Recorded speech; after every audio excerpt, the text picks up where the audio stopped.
1993 পর কি হবে তিনি কি জানতেন না? সংগঠনে এই দশা হবে।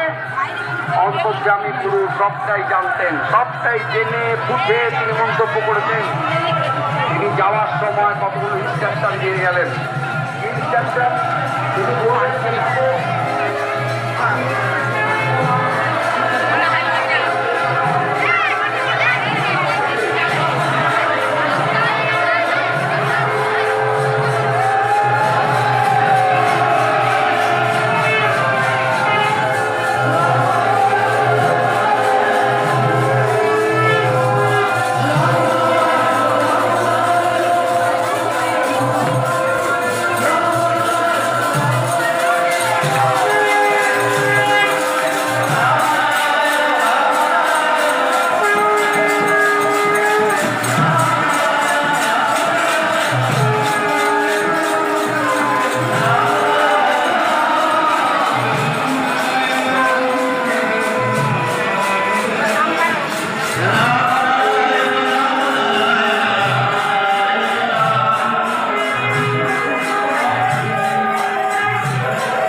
আমরা এই দেশের চেহারাটা বদলে দিতে পারবো।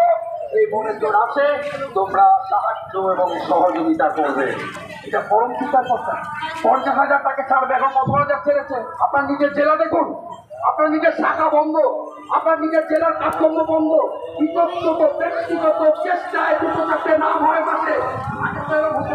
আগে কর্মজীবী মৃত্যুযুদ্ধ নামের না, এখন নাম হয় না কেন? অর্থাৎ হচ্ছে আস্তে আস্তে শিখে হচ্ছে, যার জন্য জোর পাওয়া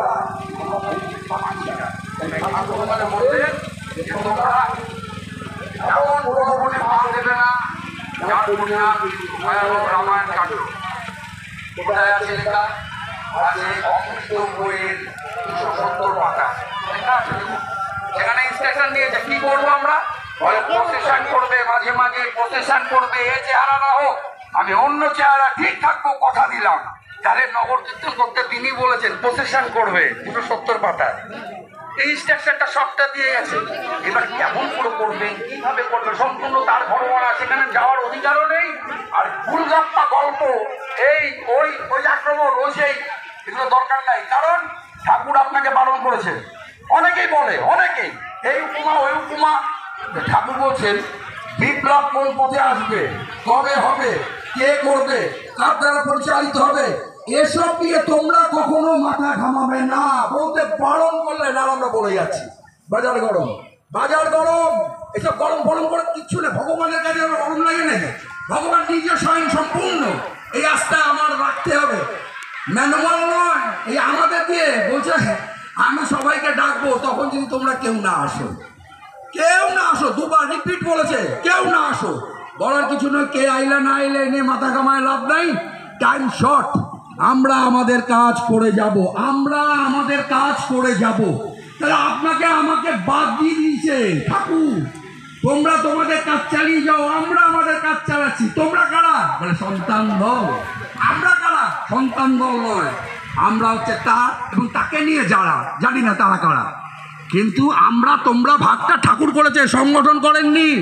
ঠাকুর করেছেন 1992 সালের 11ই ফেব্রুয়ারি লেকটাউন বাড়িতে এই ভাষাটা বলেছেন ঠাকুর। তোমরা তোমাদের কাজ চালিয়ে যাও, আমরা আমাদের কাজ চালাচ্ছি। এক জায়গায় একদিন এমন একটা অবস্থা সৃষ্টি হবে, সবাই মাটিতে পড়ে যাবে, মাটিতে বৈশা পড়বে। 1993 সালে 5ই মে ঘোষিত সংবাদে আমরা আশা হতো, আমরা মর্মাহত হলাম। কত কান্নাকাটি, কত আত্মচার, সেদ্ধ কাজ করা, সেদ্ধ খেলাম, সবাই খায়নি। অনেকে করেছেন 3 দিনের শ্রাদ্ধ। এইসব ভুল বোঝাবুঝি এগুলো ঠাকুরের সব বলা আছে, ইনস্ট্রাকশন দেওয়া আছে। আমাদের খালি ঘর রক্ষা করতে হবে, এই পুঁজির ঘরটা রক্ষা করতে হবে। তার সন্তানরা, সন্তানদের দিকে তিনি বেশি কিছু দাবি করেন কি বলেছেন? নামটা প্রচার কর, সন্তান দল পেট প্রচারক মাত্র। কেন বললেন? এর চেয়ে বেশি কিছু আমাদের আশা করেননি। কারণ যারা বিশ্ব ব্রহ্মাণ্ডের সমস্ত শক্তি কেন্দ্রভূত, বিশ্ব বিশ্বব্রহ্মাণ্ডের সমস্ত শক্তি নারদ ব্রহ্মের ঘরের লোক যিনি, যার পক্ষে ম্যানুয়ালের ভরসা নয়, পরিষ্কার করে দেবে। এই পরিষ্কারের কথাও লেখা আছে, পড়ায় পড়ায় বাদন খুলবে। দেখুন কিভাবে চেহারা এঁকে রেখেছেন আপনার ঠাকুর, কিরকম ধ্বংসের চেহারা হবে, কি তার পরিধি হবে।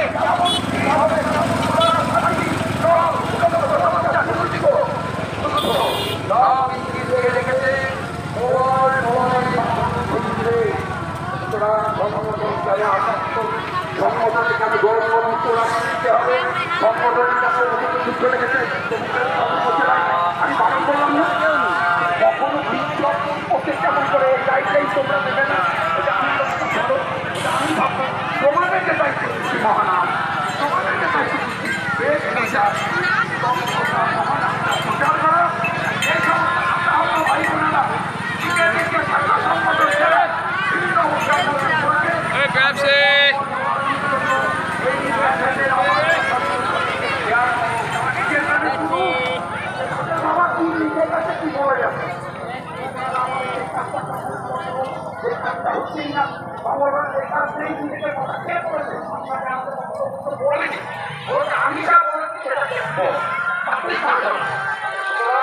আজকের দিনে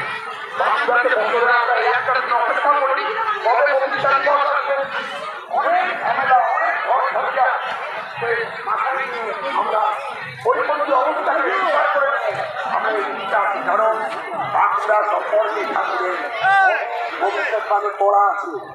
মাননীয় স্বর্গীয় অরুণদা আজকে আমাদের মধ্যে নেই। অরুণদার বাড়িতে বহু রাত্রি আমি কাটিয়েছি। অরুণদার কাছে অনেক ক্লাস, শিবানন্দদার কাছে অনেক ক্লাস, কি কি বলা আছে। ইন্দ্রপ্রস্থ, এবার হবে ইন্দ্রপ্রস্থ থেকে লড়াই শুরু। তাই এখানে আমরা বোঝার চেষ্টা করছি যে অরুণদা এত সুন্দর বক্তব্য রাখছেন, এত অপূর্ব বাঁধন তার বক্তব্যে। এখানে আমরা অরুণদাকে ক্যাসে ক্যাসে আমার দুর্ভাগ্য অরুণদা মৃত্যুর আগে ভাই তোর দাদার গলাটা আমার কাছে শোনার, এই বছরই আমি আসবো যে ক্যাসেট নিয়ে শোনাবো। আমাদের দুর্ভাগ্য সেই বছরই মারা গেলেন, আমি শোনাতে পারলাম না, এটা আমার দুর্ভাগ্য। যাই হোক, এই অরুণদা অনেক কথা বলেছেন, আমাদের ছোটদাও চলে গেলেন। সব পাগল, সব কম্পিউটার, এক কম্পিউটার, একদম কম্পিউটার। তাই এখানে দেখুন একজন লিখে পাঠিয়েছে বর্তমানে যেটা বারণ করবে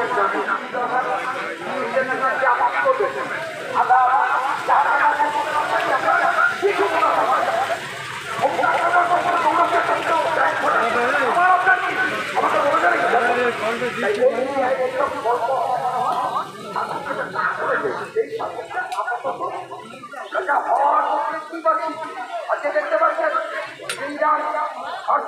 ইসরায়েল আমেরিকা যুদ্ধ ঘোষণা, ভোর রাতের থেকে নাকি যুদ্ধ শুরু হয়েছে দেখাচ্ছে।